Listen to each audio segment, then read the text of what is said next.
Group membership changes can create real Active Directory risk. SmartPT AD Control lets support teams update allowed groups while keeping protected and Tier 0 groups out of scope. GIM starts in AD Control settings. Here, an administrator can mark sensitive groups as protected. In this example, we protect the admin group. Protected groups are treated as a Tier 0 boundary. Members and nested membership paths stay protected, so Tier 1 and Tier 2 operators cannot use normal support workflows to change them. Now David signs in as a Tier 2 operator. Tier 2 can support normal users through SmartPT without broad native Active Directory permissions. David searches for AVI and opens the user record. This keeps the workflow focused on a normal supported user, not a privileged or protected account. The group's view shows direct and nested group membership.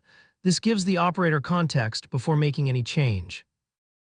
When David searches for the protected admin group, SmartPT keeps that privileged boundary controlled.